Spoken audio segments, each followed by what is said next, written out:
안녕하십니까. 박상봉의 통일로. 오늘은 분단국의 운명 두 번째 시간 쩐의 전쟁이라는 제목으로 함께 하도록 하겠습니다. 분단 40년 동안 서독이 동독에 건넨 돈이 대략 한 1045억 마르크, 그러니까 하나로 당시 환율 기준입니다. 한 52조 원에 달했습니다. 물론 통계에 잡히지 않은 검은 돈도 많았습니다. 예를 들어 우리가 알고 있는 정치법 석방 프로젝트 프라이카프로 들인 비용이 공식적으로 알려진 것이 34억 마르크로 알려져 있습니다. 하지만 실제로 한 2배가 되는 돈이 이 프로젝트로 동독에 건너진 것으로 그렇게 확인되고 있습니다. 이 사실은 이제 통일 후에 동독의 외환 관리 책임자였던 샬크 골로트콥스키의 증언에 따르면 당시에 이 프라이카프 비용으로 80억 마르크가 호네커의 비밀 계좌로 들어갔다고 증언한 바 있습니다. 당시 호네커의 비밀 계좌는 이제 소독 한델스뱅크의 계좌번호가 0628이라고까지 알려져 있습니다.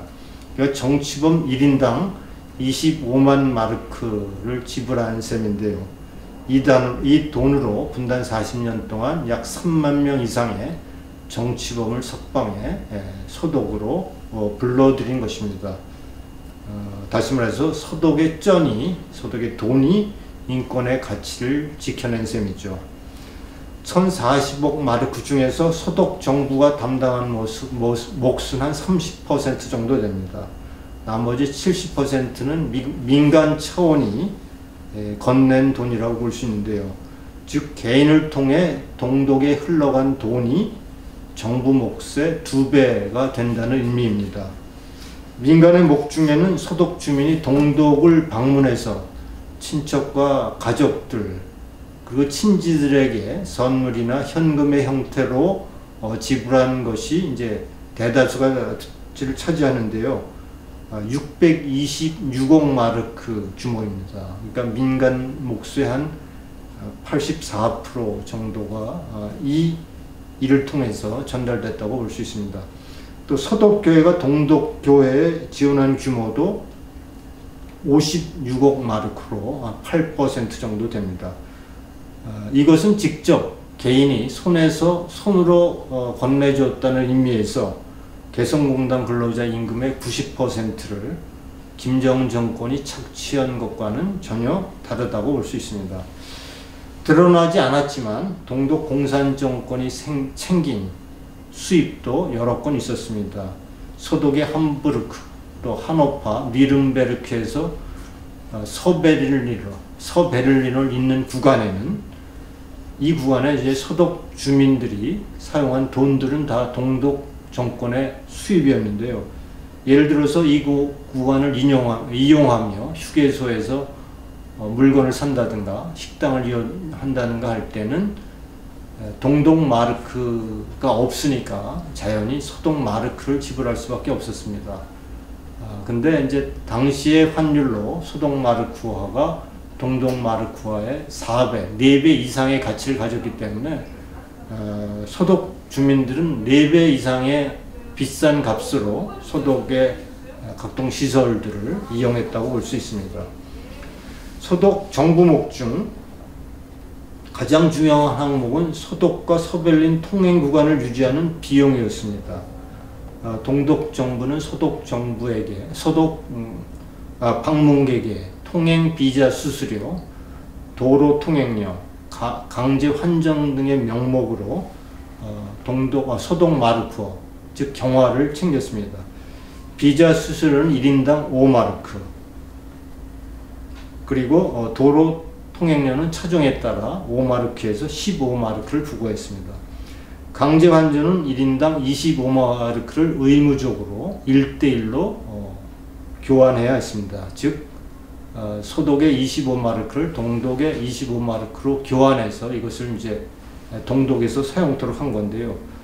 4배 이상의 가치를 전혀 인정받지 못했고 이렇게 강제적으로 환율을 관광객들은 교환해야 했습니다.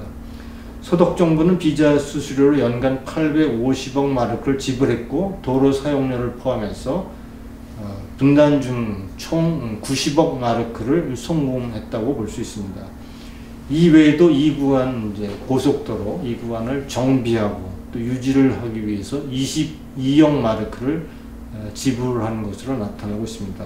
통일 전 이 구간을 이용했던 서독인은 1년 기준으로 한 해 2천만 명, 그리고 승용차 600만 대, 화물차 100만 대, 버스 10만 대 등이 이 구간을 이용해서 서독에서 서베를린을 왕래했다고 볼 수 있습니다. 1982년과 83년에는 각각 동독에 10억 마르크와 9억 5천만 마르크를 차관으로 제공하기도 했는데요. 물론 이 제공하며 동독 정부는 국경지대에 설치되어 있던 7만 1000여 개의 자동기관단청을 없애는, 해체하는 그러한 조건으로 서독 정부가 총 19억 5천만 마르크를 제공한 사실도 있습니다. 그러니까 7만 1000기의 자동기관단청이 항상 동독을 탈출해서 서독으로 도망하려는 그런 동독인들의 목숨을 겨냥했던 이 자동기관단청을 철거해야 했던 것입니다. 서독의 전이 제2의 베를린 봉쇄를 뚫어냈고 국가의 안보를 수호한 셈이라고 볼 수 있습니다. 우리의 대북 지원금은 오리무중이라고 볼 수 있습니다. 김대중 노무현 정부 시절 8조 원 이상의 대북 지원금이 핵과 미사일로 사용되었다. 핵과 미사일 개발로 사용되었다는 의혹도 끊이지 않고 이어지고 있습니다. 과연 한반도의 전의 전쟁은 과연 누구의 승리로 기록될지 귀추가 주목된다고 볼 수 있습니다. 감사합니다.